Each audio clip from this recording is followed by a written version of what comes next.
உங்களை சுற்றி நடப்பதை சற்று உற்றுப் பாருங்கள். ம். நீங்கள் இப்போது எங்கிருந்தாலும் சரி, ஒரு கணம் நிதானித்து இந்த காட்சியை மனக்கண்ணில் கொண்டு வாருங்கள். சரி. நாம் அனைவரும் திரைகளுக்கு நடுவில் ஒரு கண்ணுக்குத் தெரியாத வலைப்பின்னலில் அமர்ந்திருக்கிறோம். இரவு 11 மணி என்று வைத்துக் கொள்வோம். ஆமாம், வழக்கமான ஒரு இரவு. உங்கள் அறையில் வெளிச்சம் இல்லை, ஆனால் உங்கள் முகத்தில் மட்டும் உங்கள் கைபேசியின் நீல நிற ஒளி வீசிக் கொண்டிருக்கிறது. உண்மைதான். உங்கள் மூளைக்குள் ஒவ்வொரு நாளும் ஒவ்வொரு நிமிடமும் ஆயிரக்கணக்கான செய்திகள், கட்டுரைகள், விவாதங்கள் வந்து குவிந்து கொண்டே இருக்கின்றன. ஒரு மாபெரும் தகவல் பெருக்கம் இல்லையா? கண்டிப்பாக. இப்போது ஒரு கற்பனையான மனிதரை நாம் எடுத்துக்கொள்வோம். அவர் பல பட்டங்களைப் பெற்றவர், சமூகத்தில் மிக உயர்ந்த பதவியில் இருப்பவர். ம். உலகத்தின் அத்தனை தகவல்களும் புள்ளி விவரங்களும் அவர் விரல் நுண்ணியில் இருக்கின்றன. எந்த ஒரு விவாதத்திலும் அவரே வெல்ல முடியாது.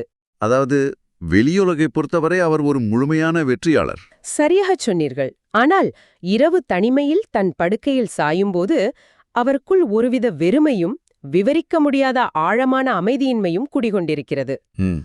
தகவல் தாராளமாக இருக்கிறது, ஆனால் தெளிவு துளியும் இல்லை. இது ஒரு மிகப்பெரிய முரண்பாடு. ஆமாம், எல்லாவற்றையும் கற்றுவிட்டோம் என்ற ஒரு மாயமான அகந்தைக்கும், ம். வாழ்க்கையின் அடிப்படை எதுவுமே புரியவில்லையே என்ற இருண்ட சோர்வுக்கும் இடையே தவிக்கும் இந்த நவீன மனிதனுக்கு எதுதான் உண்மையான தீர்வு? மிக ஆழமான கேள்வி இது. எங்கே இருக்கிறது பிழை? இந்த தேடல்தான் இன்றைய நமது இந்த ஆழமான அலசலின் தொடக்கப்புள்ளி. சொல்லப்போனால் இந்த வெறுமை என்பது தனிப்பட்ட ஒரு மனிதனின் பிரச்சனை மட்டுமல்ல. வேறென்ன? இது ஒட்டுமொத்த நவீன சமுதாயத்தின் உளவியல் சிக்கலாகவே மாறிவிட்டது. நாம் அறிவை சேகரிப்பதையே வாழ்க்கையின் பெரும் லட்சியமாக நினைத்துக்கொண்டு ஓடுகிறோம். வெற்றியின் அடையாளமாக அதைத்தான் நாம் பார்க்கிறோம். ஆமாம், ஆனால் இவ்வளவு தகவல்களை சுமக்கும் மனித மூளை ஏன் தன் அடிப்படை அமைதியை இழந்து தவிக்கிறது என்ற முரண்பாடுதான் இங்கே பிரதானமாக நிற்கிறது. நாம் எவ்வளவோ தூரம் பயணித்து விட்டதாக நம்புகிறோம். ஆனால் இந்த முரண்பாட்டிற்கான விடையை 2000 ஆண்டுகளுக்கு முன்பே ஒரு மாபெரும் சிந்தனையாளர் மிக துல்லியமாக கணித்திருக்கிறார். 2000 ஆண்டுகளுக்கு முன்வேவா? ஆமாம், அதை ஒரு சூத்திரமாகவே அவர் சொல்லியிருக்கிறார். இன்றைய நமது இந்த தேடலுக்கான மூல ஆதாரமாக அந்த திருக்குறளை நாம் எடுத்துக்கொள்ளலாம். அந்த வரிகளை கேட்க ஆவலாக இருக்கிறேன். மெதுவாக சொல்கிறேன், கவனியுங்கள். கற்றதனால் ஆய பயனென்கொள் வாளறிவன் நற்றாள் தொழாரியனின். கேட்பதற்கு மிக எளிமையான வரிகள். ஆமாம், இதனுடைய நேரடியான பொருளை நீங்கள் எப்படி பார்க்கிறீர்கள்? இதை நாம் சிறு வயதிலிருந்தே கடந்து வந்திருக்கிறோம். அதாவது, தூய அறிவு வடிவானவனின் நல்ல திருவடிகளைத் தொழாமல் இருப்பாரானால் ஒருவன் கற்ற கல்வியினால் என்ன பயன் என்பதுதான் இதன் நேரடிப் பொருள். சரியாகச் சொன்னீர்கள். நாம் பள்ளிக்கூட பாடப்புத்தகங்களில் கடவுளை வணங்காவிட்டால் படித்த படிப்பு வீண் என்று மிக மேலோட்டமாக புரிந்து கொண்டிருக்கிறோம். உண்மைதான், அது ஒரு மிக எளிய புரிதல். ஆனால் சற்று ஆழமாக சிந்தித்துப் பார்த்தால் 2000 ஆண்டுகளுக்கு முன்பே கல்வி என்பது மனிதனின் அகந்தையை வளர்ப்பதற்கான ஒரு கருவியாக மாறிவிடக்கூடாது என்பதை வள்ளுவர் எவ்வளவு தீர்க்கதரிசனத்தோடு கணித்திருக்கிறார். அதுதான் வியப்பான விஷயம். அன்றைய காலகட்டத்தில் கல்வியே மிக சிலருக்கு தான் கிடைத்தது, இல்லையா? ஆமாம், மிக சிலருக்கு மட்டுமே. அப்படி இருக்க அந்த சிறுபான்மையான கல்வியை அவர் கேள்விக்குறியாக்குகிறார் என்றால் அதன் பின்னால் இருக்கும் தத்துவம் மிக ஆழமானதாக இருக்க வேண்டும். கண்டிப்பாக. இதை நாம் எப்படி புரிந்து கொள்வது? இந்த பயன் என்கொள், அதாவது என்ன பயன் என்ற கேள்வி வெறுமனே ஒரு சடங்கை குறிக்கவில்லை. இதை நாம் இன்னும் கொஞ்சம் ஆழமாக அணுக வேண்டும். ஒரு ஆன்மீக மற்றும் உளவியல் பார்வையில் என்கிறீர்களா? ஆமாம், குறிப்பாக விபாசனா அல்லது பௌத்த வேதாந்த நெறிகளின் கோணத்தில் இதை பார்த்தால் பல புதிய கதவுகள் திறக்கும். எப்படி என்று சற்று விளக்கமாக சொல்ல முடியுமா? குறளில் வரும் அந்த வாளறிவன் என்ற வார்த்தையை நாம் ஆழமாக கவனிக்க வேண்டும். வாள் கூட்டல் அறிவு, அதாவது தூய்மையான அறிவு. அதேதான், மாசற்ற அறிவு, எந்த சார்பு நிலையும் இல்லாத அறிவு. இது வெளியில் இருக்கும், அதாவது வானத்தில் அமர்ந்திருக்கும் ஒரு தெய்வ உருவத்தை குறிக்கவில்லை. ஓ, அப்படியா? ஆமாம், இது நம் ஒவ்வொருவருக்குள்ளும் இருக்கும் மாசற்ற தூய விழிப்புணர்வை குறிக்கிறது. எந்த ஒரு முன் தீர்மானமும் இல்லாத விருப்பு வெறுப்பற்ற ஒரு தூய விழிப்புணர்வு அது. ஆழமான சிந்தனை. மனிதன் பிறக்கும்போது அவனிடம் இந்த மாசற்ற விழிப்புணர்வு மட்டுமே இருக்கிறது. வளர வளர அவன் பல விஷயங்களை கற்கிறான், பல நம்பிக்கைகளை சுமக்கிறான். ஆமா, தன் தரவுகளைக் கொண்டு உலகத்தை மதிப்பிடத் தொடங்குகிறான். இந்த சேர்க்கப்பட்ட அறிவு அந்த தூய விழிப்புணர்வை மூடி மறைத்து விடுகிறது. இது எனக்கு ஒரு வலுவான கேள்வியை எழுப்புகிறது. கேளுங்கள். அப்படியென்றால் நாம் இவ்வளவு காலமாக சிரமப்பட்டு கற்ற உலகாயத கல்வியெல்லாம் வீணா? இல்லை இல்லை. நாம் பள்ளியிலும் கல்லூரியிலும் கற்ற அறிவியல், கணிதம், வரலாறு எல்லாம் எந்த பயனுமற்றதா?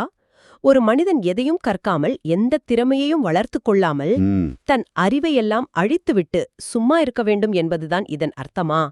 இது மனித குலத்தின் வளர்ச்சிக்கு எதிரானதாக அல்லவா இருக்கிறது? இந்த கேள்வி இப்போது இதை கேட்டுக்கொண்டிருக்கும் பலருக்கும் நிச்சயமாக எழுந்திருக்கும். ஆனால் மூலக்கட்டுரை கல்வி வீண் என்று ஒருபோதும் சொல்லவில்லை. பின் என்ன சொல்கிறது? அது கற்றதனால் ஆய பயன் என்ன என்றுதான் கேட்கிறது. அதாவது, நீ கற்ற கல்வியை எதற்காக பயன்படுத்துகிறாய் என்ற நோக்கத்தை கேள்விக்குள்ளாக்குகிறது. ஓ, கருவியின் நோக்கத்தை பொறுத்தது என்கிறீர்கள். ஆமா, கல்வி என்பது உலகத்தை புரிந்து கொள்வதற்கான ஒரு கருவி. ஆனால் அந்த கருவியைக் கொண்டு ஒருவன் தன் அகந்தையை, அதாவது நான் என்ற ஈகோவை மட்டுமே வளர்த்துக் கொள்கிறான் என்றால், அந்த தூய விழிப்புணர்வோடு அவன் தன்னை இணைத்துக் கொள்ளவில்லை என்றால் அந்த கல்வி முழுமையடையாத ஒன்று. இதை நாம் எப்படி புரிந்து கொள்ளலாம்? ஒரு உதாரணம் சொல்ல முடியுமா? நிச்சயமாக. நீச்சல் பற்றி எழுதப்பட்ட உலகின் அத்தனை புத்தகங்களையும் கரைத்து குடித்த ஒருவரை கற்பனை செய்து கொள்ளுங்கள். சரி. அவருக்கு நீரின் அடர்த்தி தெரியும், கைகளை எப்படி அசைக்க வேண்டும் என்ற அறிவியல் தெரியும், எந்த தசையில் எவ்வளவு அழுத்தம் கொடுக்க வேண்டும் என்ற உடற்கூறியலும் தெரியும். ஆமா, எல்லாமே தெரியும். ஆனால் அவர் ஒரு நாள் கூட தண்ணீரில் இறங்கியதே இல்லை. அவரை பிடித்து ஒரு ஆற்றில் தள்ளிவிட்டால் என்னாகும்? அவர் மூழ்கி விடுவார். அதுதான் இன்று அத்தனை தகவல்களையும் சுமந்து கொண்டு அக அமைதி இல்லாமல் தவிக்கும் மனிதனின் நிலை. இங்கு அந்த நீச்சல் புத்தகங்கள் என்பதுதான் கல்வி. அந்த தண்ணீரில் இறங்கி நீரோட்டத்தை உணர்ந்து தன்னை கரைத்துக் கொள்ளும் அந்த நேரடி அனுபவமே அந்த தூய விழிப்புணர்வு. வாளறிவனை தொழுதல் என்று வள்ளுவர் சொல்வது இதைத்தான் இல்லையா? மிகச் சரியாக சொன்னீர்கள். அதுதான் தொழுதல். அந்த நீச்சல் அனுபவம் என்ற ஒப்புமை இந்த சிக்கலின் ஆணிவேரை மிகத் தெளிவாக புரிய வைக்கிறது. ஆமாம், புத்தகங்களில் இருக்கும் தகவல் எப்போதுமே நேரடியாக அனுபவமாக மாறிவிடாது. இதோடு இன்னொரு உலகளாவிய தத்துவத்தையும் நாம் இணைத்து பார்க்கலாம் என்று தோன்றுகிறது.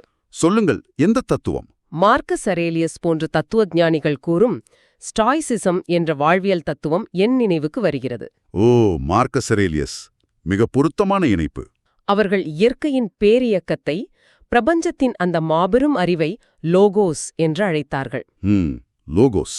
மனிதன் எவ்வளவு பெரிய அறிவாளியாக இருந்தாலும் பிரபஞ்சத்தின் அந்த பேரியக்கத்திற்கு முன்பாக அவன் தன் சிற்றறிவை கீழே வைத்துவிட்டு சரி, அந்த லோகோஸின் ஓட்டத்தோடு தன்னை இணைத்துக் கொள்ள வேண்டும் என்று அவர்கள் போதித்தார்கள். அது ஒரு மிக சரியான இணைப்பு.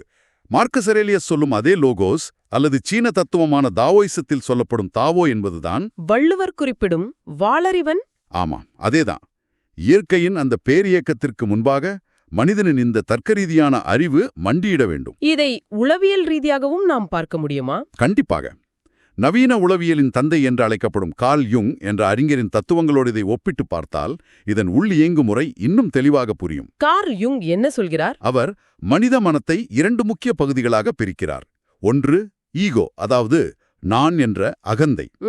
மற்றொன்று செல்ஃப், அதாவது முழுமையான தூய விழிப்புணர்வு. அந்த ஈகோ என்பது நாம் அன்றாடம் பயன்படுத்தும் தர்க்க மனமா? ஆமாம், நாம் கற்ற கல்வி, நமது பட்டங்கள், நமது சமூக அடையாளம் ஆகியவை அடங்கிய ஒரு சிறிய வட்டம்தான் ஈகோ. அப்படியென்றால் செல்ஃப் என்பது? செல்ஃப் என்பது காலங்காலமாக மனிதகுலம் சுமந்து வரும் மாபெரும் ஆழமான அறிவு நிலை. ஒரு மாபெரும் கடல் மாதிரி வைத்துக் கொள்ளுங்கள். இதை சற்று விரிவாக பார்ப்போம். இந்த ஈகோவுக்கும் செல்ஃபுக்கும் இடையே நடக்கும் போராட்டம் எப்படி மனிதனை பாதிக்கிறது?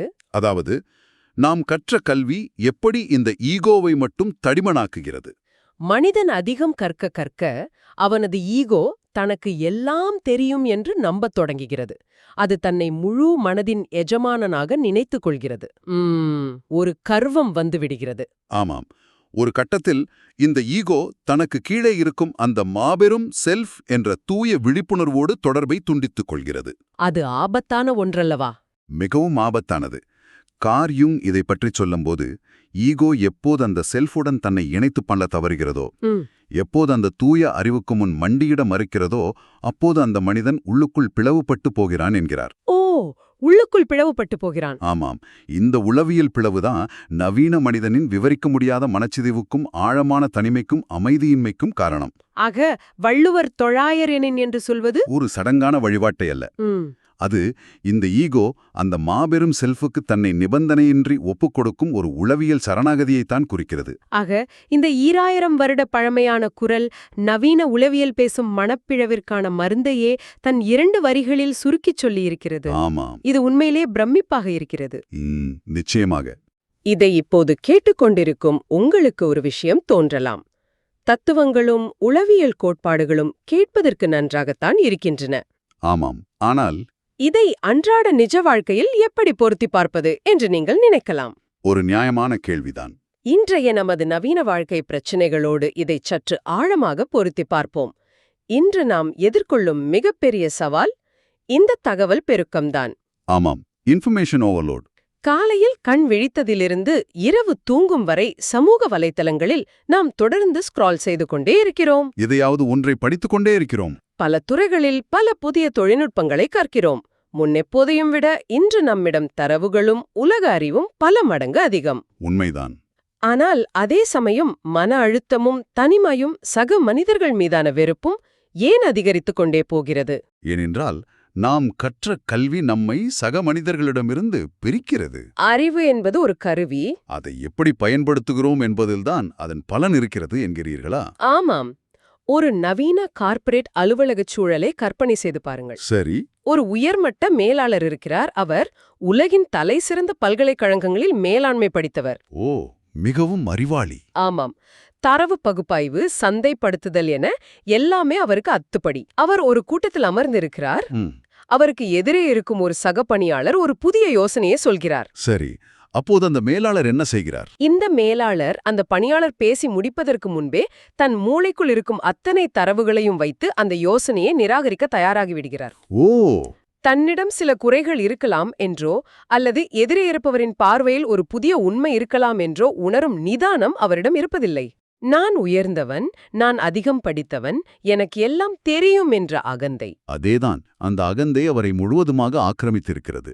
அங்கு அவரது கல்வி என்பது மற்றவர்களை அடக்கி ஆளும் ஒரு அதிகார ஆயுதமாக மாறுகிறது. தவிர அவருக்குள்ளும் மற்றவர்களுக்குள்ளும் வெளிச்சம் தரும் ஒரு ஒளியாக மாறவில்லை.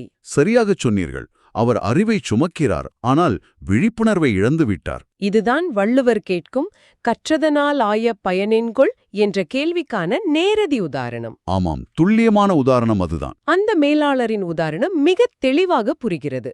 சொல்லப்போனால் இது நம் எல்லோருக்குள்ளும் எப்போதாவது ஒரு முறை வெளிப்படும் குணம்தான். கண்டிப்பாக. ஆனால் இது சற்று அச்சுறுத்தலாகவும் இருக்கிறது. ஏன் அப்படி சொல்கிறீர்கள்? இந்த நவீன கார்ப்பரேட் உலகில் பல போட்டிக்கு நடுவே காலையிலிருந்து இரவு வரை ஓடிக்கொண்டிருக்கும் ஒரு சாதாரண மனிதன் எப்படி இந்த வாழ் அறிவனை தொழுவது? அதை எப்படி நடைமுறைப்படுத்துவது? தான் கற்ற அத்தனை தர்க்க அறிவையும் மூட்டை கட்டி வைத்துவிட்டு எல்லாவற்றையும் அப்படியே ஏற்றுக்கொண்டு அமைதியாகிவிட வேண்டுமா?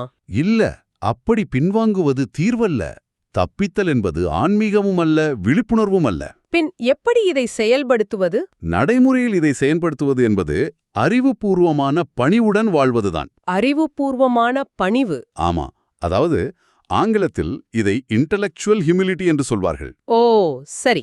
நான் இவ்வளவு படித்திருக்கிறேன், எனக்கு இவ்வளவு அனுபவம் இருக்கிறது, என்னிடம் பல தரவுகள் இருக்கின்றன.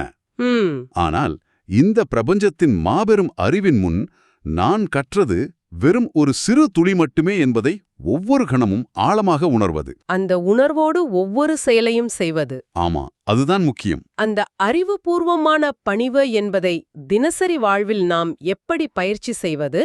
அது எப்படி செயல்படுகிறது? இது சின்ன சின்ன செயல்களில்தான் தொடங்குகிறது. ஒருவரிடம் பேசும்போது எனக்கு உன்னை விட அதிகம் தெரியும் என்ற எண்ணம் இல்லாமல் பேசுவது. உள்ளீடற்ற முன் தீர்மானங்கள் இல்லாமல் முழுமையாக செவிமடுப்பது. சரியாக சொன்னீர்கள். ஒரு புதிய விஷயத்தை கற்கும்போது எனக்கு ஏற்கனவே இது பற்றி தெரியும் என்ற கர்வத்தோடு அணுகாமல், ஒரு குழந்தையின் திறந்த மனதோடு ஆச்சரியத்தோடு அதை பார்ப்பது. அதேதான். இயற்கை ஒரு மாபெரும் பேரியக்கம். அதில் என் இருப்பு மிக மிகச் சிறியது என்பதை உணர்ந்து அகந்தையை கீழே வைப்பது. இதுவே அந்த தூய அறிவின் முன் நாம் செய்யும் உண்மையான சரணாகதி. ஆமாம், நாம் கற்ற கல்வி நம்முள் ஒரு மென்மையை, ஒரு கனிவை உருவாக்க வேண்டும். அது சக மனிதனை நேசிக்க கற்றுத்தர வேண்டும். ஒருவேளை நீங்கள் கற்ற கல்வி உங்களை மற்றவர்களை விட சிறந்தவர் என்ற கடினமான ஒரு ஈகோவை உருவாக்குமானால், உங்களுக்கு தனிமையையும் மன அழுத்தத்தையும் பரிசலிக்குமானால், நீங்கள் கற்ற பாதையில் ஏதோ பெரிய பிழை இருக்கிறது என்று அர்த்தம். 100க்கு 100 உண்மை. இதை விவாதிக்கும்போது அந்த 2 வரி மூலக்கட்டுரை வெறுமனே ஏட்டிலுள்ள ஒரு கவிதை அல்ல என்று புரிகிறது. மாறாக இது மனித பரிணாமத்தின், மன வளர்ச்சியின் ஒரு மிக முக்கியமான சூத்திரம் என்பது மிக தெளிவாக புரிகிறது. ஆமா, சந்தேகமே இல்ல. கற்றல் என்பது இயன்றத்தனமாக தகவல்களை மூளைக்குள் திணிப்பதல்ல. அது ஒருபோதும் வெளி உலகை நோக்கிய ஓட்டமாக மட்டும் சுருங்கிவிடக்கூடாது. அது உள்நோக்கிய ஒரு ஆழமான பயணம். நான், எனது என்ற அந்த சிறிய இறுக்கமான எல்லைகளை உடைத்து விரிந்த ஒரு பிரபஞ்ச பார்வையோடு, தூய விழிப்புணர்வோடு நம்மை இணைக்கும் ஒரு பாலமாக அந்த கல்வி இருக்க வேண்டும். முற்றிலும் உண்மை. அறிவின் உச்சம் என்பது ஆணவம் அல்ல, அது ஆழமான அமைதி.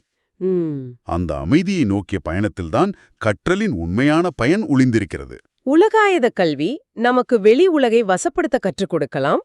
அறிவியலும் தொழில்நுட்பமும் அதை செய்யும். ஆனால் அந்த வசதிகளை எப்படி நிம்மதியாக அனுபவிப்பது, தனக்குள் எப்படி முழுமையாக இருப்பது, எப்படி சக மனிதர்களோடு எந்த ஏற்றத்தாழ்வுமின்றி அந்த அறிவை பகிர்ந்து கொள்வது, இதை இந்த அகவிழிப்புணர்வு மட்டுமே நமக்கு கற்றுக் கொடுக்கிறது. ஈகோவை இழப்பதில்தான் உண்மையான அறிவின் தரிசனம் கிடைக்கிறது. ஆமாம். இந்த மிக ஆழமான, தெளிவான அலசலின் நிறைவுக்கு நாம் வந்திருக்கிறோம். ஒரு முழுமையான பயணம் இது.